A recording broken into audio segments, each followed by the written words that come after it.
Hello, right, this is going to be a quick video on lowering torsion bars, PSA torsion bars, so 306, 206, Saxo, ZXs, all those fucking yokes.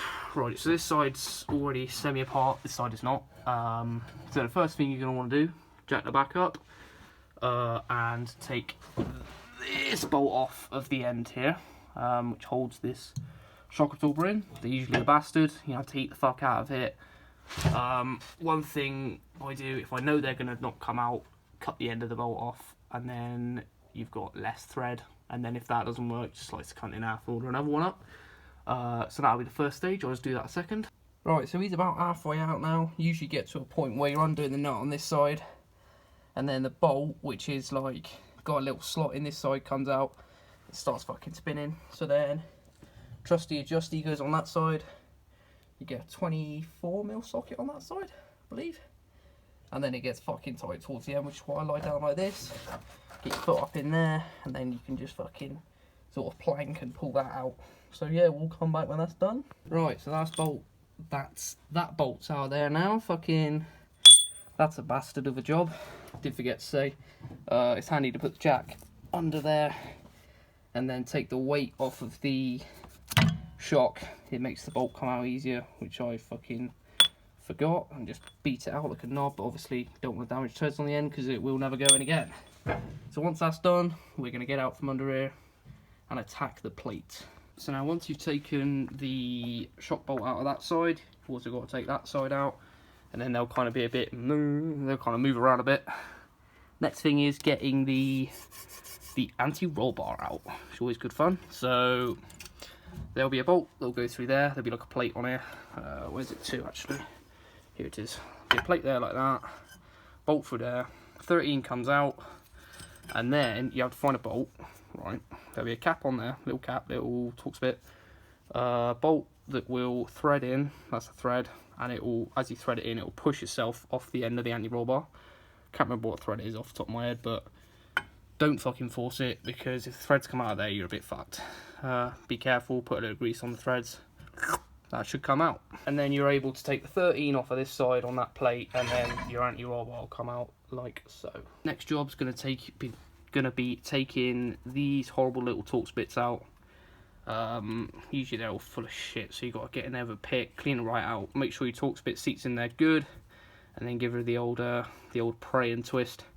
See if she'll come undone. So there's one there, then there is a 13 there, where that little flathead is.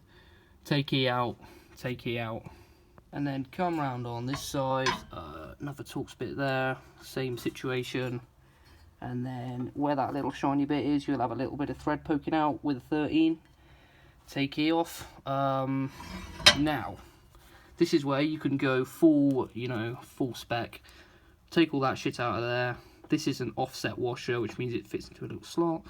All this, chisel it out, all that shit. We're not doing that today. I can do a video on that if anyone's interested. That's the full lowering method. We're doing the nicks method. So if you ever been on fucking Facebook, see someone 306 lower 3 nicks at the back by fucking Felty, that means they've done it like this, because it's a lot easier. And it's 2020 now. These axles are getting fucking worse and worse every year to get apart, and unless you want to spend all fucking day on it, just do it like this, it's fine. The things surrounding the trailing arm bearings, if you do it the nicks method, your bearings are all going to come apart, but they're going to come apart the same way if you do it the other method. It's just one of them things. If you're going to lower it and it's got shit bearings in it, they'll all fall out no matter how you do it. So if that happens, fucking oh dear, sucks to be you. But we should be alright on this car, because this axle's come apart quite nicely. So now it's going to be your moment of truth. You're going to want to get under here, I'd suggest with the biggest fucking sled you can find, and fucking whack the back of that trailing arm. So, there, wherever. Obviously try not to hit the brake lines or the old ABS sensor, if your car's as high a spec as this one. Hopefully it should shift a little bit, and then you see a nice shiny bit there, and then eventually you hit it, it goes boom, comes all the way down. Yeah, same on the other side. This is where you might get a bit creative if your car's old or your axle is stuck, because basically what will happen is, this is one of your bars there, This one's released, you can see the little splines. They're going to be fucking seized in there on some cars. So, you know, you can heat up that housing, you know, get creative with it basically. That's got to come out of there to lower it. That's the long and short of it. And then you're going to be in a situation like this where it's all nice and separated. I've got him on some log. If I take the log out, there you go, see it fucking slams all the way down, jangling around. So now that spline bit I showed you, he's going to go in a few different positions. It's going to be standard position, which is about there. You see that stays, and that's suspended now. So you pull him out, you know, and then it will go up in certain positions, and they're your nicks as it's known. So you don't get as much adjustment with the nicks method as you do with the full method, because you get the splines on this side as well as that side.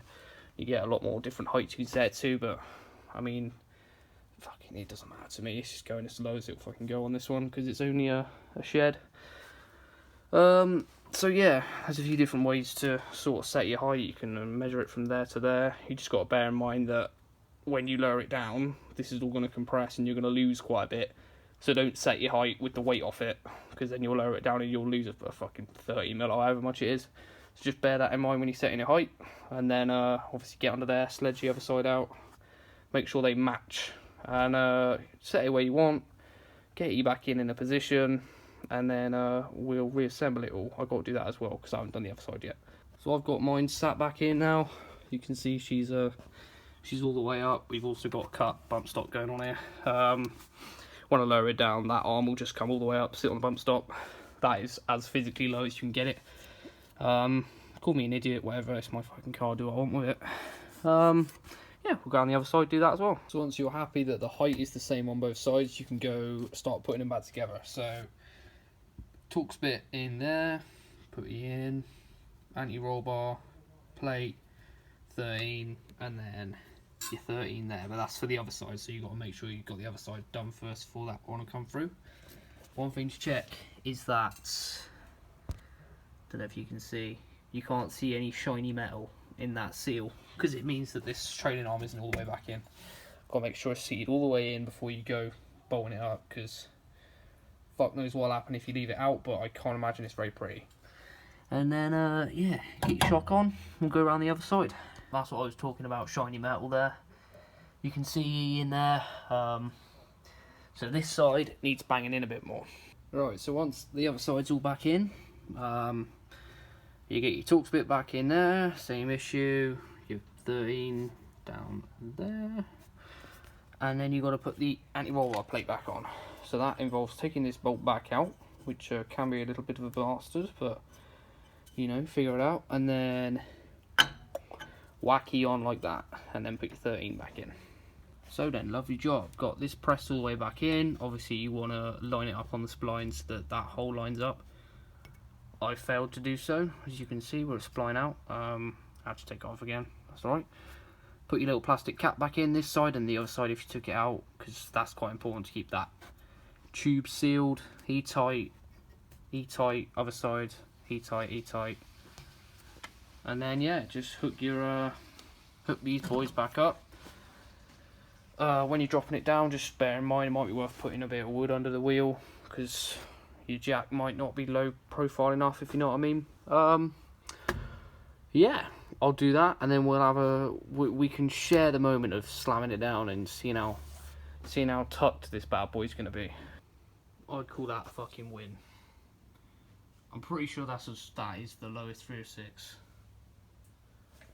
I mean, I can't really describe how fucking low it is. Like, I don't know, but it is fucking low. It is leveled as well. It doesn't look leveled, but it is. If you see on the front, that's as low as you can go with still getting full lock. You can still see quite a lot of tyre. On the back, we're covering rim. But on these, the rear arch is quite a bit lower than the front, so it is actually level. I think we're going to need to raise this engine slightly. Fuck's sake. Well, we've had a good bit of fun with that, making that video. I got I asked on my Snapchat basically if anyone would be interested in seeing this sort of thing, and quite a few people said they would, so I gave it a go. My Snapchat's Charlie Collins, all one word with an extra C at the start. If you've got any questions about anything. Yeah, I'll do a few more of these if this one goes down alright. And yeah, I'll see you next time, hopefully.